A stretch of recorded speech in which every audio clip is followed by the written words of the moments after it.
اگر ایک کانٹا بھی چبھ جائے تو اللہ تعالیٰ اس کے سبب اس کے گناہوں کو معاف فرما دیتا ہے۔ اللہ نہ کرے کسی کو کوئی تکلیف ہو، کوئی آپریشن، سرجری وغیرہ ہو، یا کسی ایسی کیفیت سے دوچار ہونا پڑے۔ نبی اکرم صلی اللہ علیہ وسلم نے یہ بھی ارشاد فرمایا، مسلمان پر کوئی مصیبت، بیماری، رنج و غم، پریشانی یا کوئی تکلیف آتی ہے تو اللہ تعالیٰ اس کے بدلے اس کے گناہ دور کر دیتا ہے۔ تو تکلیف بھی بندوں پر اللہ تعالیٰ کی نعمت ہی ہے، کیونکہ اس کی وجہ سے انسان کے گناہ معاف ہو جاتے ہیں، ورنہ ان گناہوں کی اگر سزا ملنے لگے تو وہ تو بہت ہی سخت ہوگی۔ اس لیے انسان کو اگر کوئی بھی پریشانی ہو، بیماری ہو، غم ہو، تو اس کی وجہ سے انسان کو بد دل نہیں ہونا چاہیے، اللہ تعالیٰ سے شکوہ نہیں کرنا چاہیے۔ ایک بات یاد رکھیے کہ یہ دنیا مومن کے لیے ایک قید خانہ ہے، اس میں اسے جب تک وہ زندہ ہے مسلسل آزمائشوں کا سامنا رہے گا، کوئی نہ کوئی امتحان یا آزمائش سے وہ دوچار رہے گا۔ انسان اس دنیا میں ہمیشہ خوش نہیں رہ سکتا، کبھی خوشی کبھی غم۔ ایک روز کوئی چیز اس کے پاس ہوتی ہے تو دوسرے دن نہیں ہوتی، ایک دن کوئی شخص اس کے ساتھ بہت ہی اچھا ہوتا ہے تو دوسرے دن وہی اس سے لڑائی کر رہا ہوتا ہے۔ آپ نے محسوس کیا ہوگا کہ دنیا میں خاص طور پر آج کے اس زمانے میں تیزی کے ساتھ تبدیلی آ رہی ہے، حالات میں تبدیلی، موسموں میں تبدیلی، انسانی سوچ میں تبدیلی۔ ان سب حقائق کو ہمیں ایکسپٹ کر لینا چاہیے۔ یہ بات بھی یاد رکھیے کہ مصائب اور تکالیف کو کبھی برا نہ سمجھیں، کیونکہ تکلیف اور مصائب سے بھی مومن انجام کار فائدہ ہی حاصل کرتا ہے۔ مشاہدے میں آیا ہے کہ ایسے حالات میں ہمارے ریئیکشن دو طرح کے ہوتے ہیں، یا تو ہم مصیبت پر صبر کرتے ہیں اور اجر و ثواب ملنے کی نیت کرتے ہیں، یا پھر دل تنگ ہوتا ہے اور ہم پریشانی کا اظہار کیے چلے جاتے ہیں۔ تو اگر تکلیف آئے تو اس پر انسان کو فوراً یہ سوچنا چاہیے کہ اللہ کے فضل و کرم سے یہ تکلیف دور ہو جائے اور اس میں یقیناً میرے لیے اجر ہے۔ پازیٹیو تھنکنگ ہونی چاہیے کہ اس کی وجہ سے اللہ تعالیٰ میرے گناہوں میں کمی فرمائیں گے اور نیکیوں میں اضافہ ہوگا۔ اب دوسرا رویہ کیا ہوتا ہے کہ تکلیف یا مصیبت آنے پر انسان غصے اور چڑچڑے پن کا شکار ہو جاتا ہے، منہ سے غلط باتیں نکالنا شروع کر دیتا ہے، دوسروں کو ستانا شروع کر دیتا ہے، بعض اوقات گالی گلوچ پر اتر آتا ہے۔ تو ایسی صورت میں مصیبت تو نہیں ٹلتی اور ملتا بھی کچھ نہیں، الٹا نقصان کا سامنا کرنا پڑتا ہے۔ اس لیے بہتر ہے کہ انسان صبر سے کام لے اور اللہ سے مصیبت کے ٹل جانے کی دعا کرے۔ ایک بہت ہی خوبصورت حدیث ہے کہ اللہ سبحانہ تعالیٰ جس کے ساتھ بھلائی کا ارادہ کرتا ہے اسے مصیبت اور آزمائش میں مبتلا کر دیتا ہے، کیونکہ تکلیف میں انسان اللہ کی طرف پلٹتا ہے، خوشحالی میں تو انسان زیادہ تر اللہ تعالیٰ سے غافل ہی ہوتا ہے، لیکن جب تکلیف آتی ہے تو تنہائی محسوس کرتا ہے، تو وہ تنہائی انسان کو اللہ کی طرف راغب کرتی ہے۔ ایسا بھی دیکھنے میں آیا ہے کہ کچھ لوگوں کی زندگی میں ایک کے بعد ایک مسئلہ رونما ہوتا ہے۔ حدیث میں ہے کہ مومن مرد یا مومن عورت کے جسم کی طرف سے، اس کے مال کی طرف سے یا اولاد کی طرف سے مصیبتیں اور پریشانیاں ہی آتی رہتی ہیں، اور وہ جب اللہ سبحانہ تعالیٰ سے ملتا ہے تو اس کا کوئی بھی گناہ باقی نہیں رہتا۔ ذرا سوچیے کہ کتنا خوش قسمت ہے وہ انسان جو صاف ستھرا ہو کر اللہ تعالیٰ سے ملاقات کرے۔ لیکن اس کا یہ مطلب نہیں ہے کہ انسان اللہ سے مصیبتیں مانگنا شروع کرتے ہیں۔ مصیبت کیسی بھی ہو، چھوٹی ہو یا بڑی ہو، اس پر صبر کرنا چاہیے۔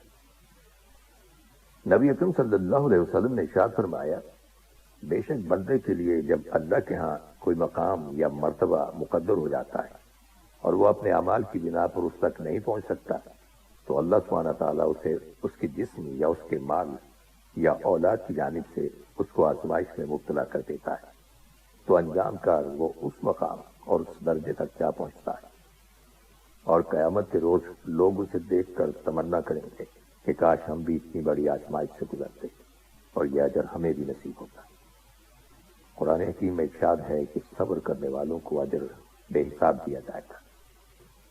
ان کلمات کے ساتھ ہی ہمارے آج کے پروگرام کا وقت بھی اب ختم ہوتا ہے، اس دعا کے ساتھ کہ اللہ تعالی ہم سب کو صراط مستقیم پر چلنے کی توفیق عطا فرمائے، آمین۔ آئندہ ملاقات تک کے لیے محمود احمد کو اجازت دیجیے۔